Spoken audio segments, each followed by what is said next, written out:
Olá, senhoras e senhores, estamos aqui em mais uma videoaula do curso de Física 4, última unidade, terceira unidade, e nós vamos comentar sobre as chamadas redes de difração, que é um instrumento óptico muito usado em laboratórios e provavelmente vocês devem ter visto ou vão ver nas aulas experimentais de Física 4 e tem um efeito interessante, dá para calcular comprimento de onda de laser e tal, e alguns efeitos de interferência.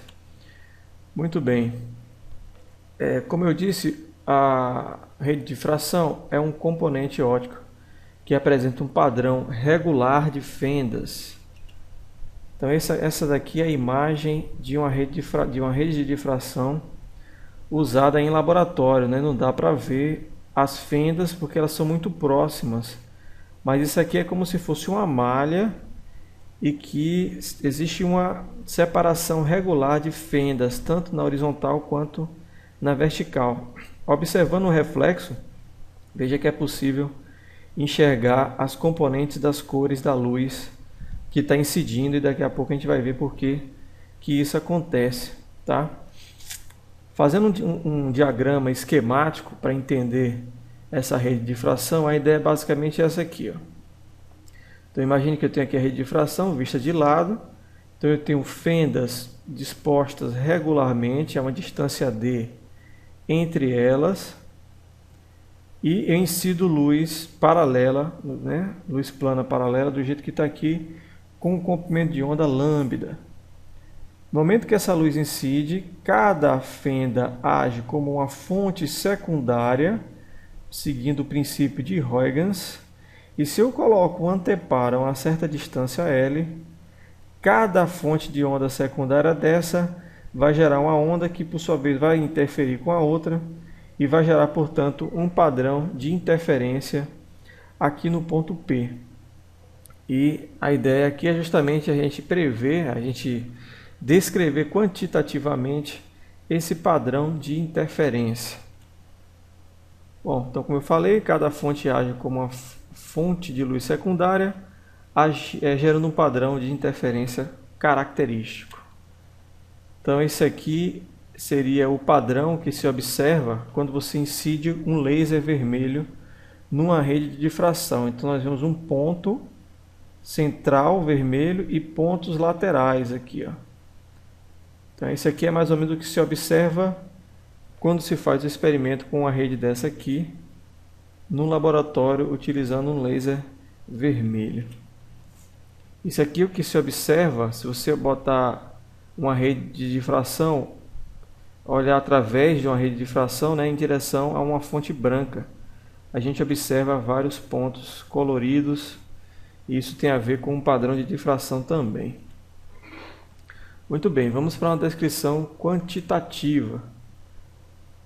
Vamos supor que o anteparo está muito distante da rede de difração e por isso a gente vai supor que os raios de luz que saem de cada fenda, eles são paralelos entre si. E aí nós estamos interessados em saber que padrão, né, que tipo de interferência vai acontecer se esses raios eles incidem formando um certo ângulo θ em relação à horizontal. Então, para esse ângulo θ, qual vai ser o padrão de interferência que vai acontecer no anteparo? Para saber isso, nós vamos ter que calcular a diferença de caminho óptico. Vocês sabem, já discutimos bastante sobre isso, que o que vai determinar se a interferência é construtiva ou destrutiva, ou se está no meio do caminho, vai ser a diferença de fase entre uma onda e outra, e essa diferença de fase ela é conseguida através de uma diferença de caminho óptico, né? Então, como existe um ângulo θ aqui, a gente pode fazer um triângulo retângulo na base, é o mesmo raciocínio que foi usado anteriormente. Então, veja que a diferença de caminho óptico entre esse raio aqui e esse raio de baixo vai ser justamente esse comprimento desse cateto oposto a esse ângulo θ aqui, né? E por geometria plana, a gente sabe que eu posso calcular o cateto oposto através do seno desse ângulo. Então a hipotenusa, que esse aqui faz 90 graus, é hipotenusa vezes o seno desse ângulo me dá o comprimento desse cateto. Então a diferença de fase entre esses dois raios é d seno de θ. Veja que nos casos anteriores, esse raciocínio se repete, porque eu tenho raios paralelos. Então, no fundo, o que nós vamos ter é que a diferença de caminho óptico entre cada par de raios é dada por d seno θ. E a gente sabe também das discussões anteriores que a condição de interferência construtiva é que nessa diferença de caminho óptico exista um múltiplo inteiro do comprimento de onda, né? Então, se entrar um comprimento de onda, ou dois ou três, qualquer múltiplo inteiro do comprimento de onda vai resultar uma diferença de fase nula, né? E aí vai ter uma interferência construtiva. Esse raciocínio já foi discutido bastante nas videoaulas anteriores. Então, essa é a condição para que a interferência seja construtiva. Então, nós estamos falando aqui em interferência construtiva. Aí, substituindo, né, o ΔR por m vezes lambda, eu tenho aqui minha equação que descreve qual é o ângulo θ cuja interferência é do tipo construtiva. Então, existem vários pontos, né? M pode valer 0, mais ou menos 1, mais ou menos 2. M valendo 0, eu vou ter seno de θ igual a 0, então significa θ igual a 0. Então, M0 representa o máximo central. E M mais ou menos 1 representa o segundo máximo, né? O primeiro máximo secundário, o de cima e o de baixo. M2 também o segundo máximo secundário, que é o de cima e o de baixo. E assim sucessivamente, né? Conforme aquela figura que mostrei para vocês. Então, com essa expressão, a gente consegue saber em que posição, em que ângulo eu obtenho interferências construtivas. Veja que essa condição depende do comprimento de onda.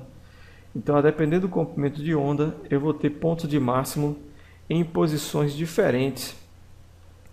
Então, para diferentes comprimentos de onda, franjas brilhantes, que são os pontos de interferência construtiva, ocorrem em posições diferentes. Por isso, isso justifica aquelas cores que aparecem lá quando a gente coloca a luz branca incidindo numa rede de difração. Aqui, ó. Isso aqui seria o padrão de interferência se eu jogasse luz branca numa rede de difração. Nós temos um máximo central branco, porque todos os comprimentos de onda possuem esse máximo central, porque M0 vai acabar zerando, lambda, então para todos os comprimentos de onda eu tenho um máximo no meio. E aí, à medida que eu tenho diferença de comprimento de onda, eu vou ter pontos de máximo em posições diferentes. E a gente vai ter esse efeito de arco-íris, né? Isso aqui, gente, é diferente do que acontece num prisma, tá? Num prisma acontece a dispersão da luz. Aqui pode ser uma dispersão de certa forma, mas o princípio físico da dispersão no prisma é diferente desse aqui. Porque aqui no prisma o que acontece é que para cada comprimento de onda, o índice de refração ele tem um valor diferente. Então eu vou ter um ângulo de refração diferente. Então é a dispersão que acontece por refração, enquanto que aqui é uma dispersão que acontece por interferência e difração. Esse mesmo efeito aqui, ele acontece no CD. Se vocês olharem a base de um CD, acho que todo mundo já viu, a gente enxerga essas cores aqui. E isso acontece porque a construção do CD se parece muito com uma rede de difração. São pontos, né, colocados um muito próximo do outro. Esses pontos representam informações binárias. E se você jogar luz na base do CD, ele vai interferir com esse mesmo raciocínio, digamos assim, que a gente tem numa rede de difração. Tanto é que se você tirar a capinha do CD de trás, né, o CD tem aquela capa de trás, você tirar, é fácil de tirar. Pega um CD aí que não use mais, que não esteja mais funcionando, coloca uma fita, né, adesiva na parte de cima do CD e puxa essa fita. Quando você puxar, então a película do CD vai vir junto e o CD vai ficar transparente. Vai ficar só com um acrílico de base aqui que protege a informação.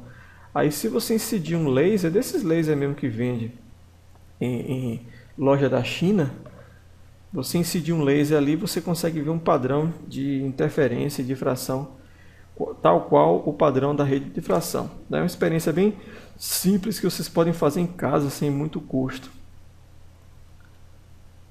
Muito bem, vamos a alguns exemplos da rede de difração. Muito bem, a luz monocromática de um laser com comprimento de onda de 632,8 nanômetros incide normalmente sobre uma rede, normalmente significa perpendicular, tá? Sobre uma rede de difração contendo 6.000 linhas por centímetro. Encontre os ângulos nos quais podem ser observados os máximos de primeira e segunda ordem. Muito bem. Calculando a separação de fenda, a separação da fenda é a distância entre uma fenda e outra. Aqui nós temos 6.000 linhas em 1 centímetro de comprimento da rede de difração. Para calcular a separação, basta calcular o inverso disso. 1 sobre 600 em unidades de centímetro, a gente está usando centímetro. Então a gente vai encontrar 1,667 vezes 10 a menos 4 centímetros, que reconvertido fica 1.667 nanômetros. Então é a distância entre uma fenda e outra da rede de difração. Então para o máximo de ordem 1, né, o primeiro máximo é o máximo de primeira ordem, m igual a 1, eu vou botar m igual a 1, substituir na expressão, então está aqui, né, lambda sobre d, joguei o d para cá, eu sei quanto é que vale lambda, está dado na questão, eu sei quanto é que vale d, né, que eu acabei de calcular. Isso dividindo dá 0,379, calculando o arco seno desse valor, enquanto que θ1 é 22,41. Deve ser graus, né? Certamente é em graus, não é em radiano. É 22,41 graus. Para o máximo de ordem 2, substituo 2, então está aqui, aparece 2. Então esse cálculo fica 0,759. E calculando o arco seno dá 49,41 graus. Veja que se eu tentar calcular o máximo de terceira ordem, esse resultado aqui dá um número maior do que 1. E vocês sabem que é impossível, não existe ângulo cujo seno seja maior do que 1. Tá? Então, em outras palavras, com esse tipo de rede aqui, com esse comprimento de onda, não é possível obter um terceiro máximo secundário. Eu só vou ter o máximo central, 2 máximos de ordem 1 e mais 2 máximos de ordem 2. Então eu vou ter 5 pontos no meu anteparo. Não aparece mais do que isso, certo? Então esse é o exemplo 3.10 do módulo. Vamos para o próximo exemplo, 3.11. Uma luz de comprimento de onda 500 nanômetros incide normalmente sobre uma rede de difração. Se o máximo de terceira ordem do padrão de difração é observado a 32,0 graus, acredito, determine o número de linhas por centímetro da rede. Então, primeiro, vamos calcular o espaçamento da rede. O espaçamento da rede, se eu usar aquela equação de máximo, né, vai ser m lambda sobre seno de θ. M vale 3, que é o máximo de ordem 3, né, como a questão diz. O comprimento de onda está dado aqui, 500 nanômetros. E o ângulo é 32 e o seno de θ, seno de 32 dá para calcular. Dividindo tudo isso dá 2,83 micrômetros. E o número de linhas, como vocês viram na questão anterior, número de linhas por centímetro é só calcular o inverso do espaçamento. Então está aqui 1 sobre d, calculei, isso dá 3,53 vezes 10 a terceira, né, linhas por centímetro. Então se eu botar mais 3, né, é 3.530 linhas por centímetro, certo? Então um problema bem simples, mas é mais para vocês fixarem a ideia. Essa parte de redifração realmente é bem tranquila, mas é um dispositivo muito comum em laboratório. Você vê que alguns elementos da tecnologia usam o esquema de rede de difração, como é o caso do CD, por exemplo, né? DVD, todas essas mídias de gravação ótica que a gente conhece. Tá certo, gente? Então é isso que eu queria dizer para vocês. E até a próxima videoaula. E fui!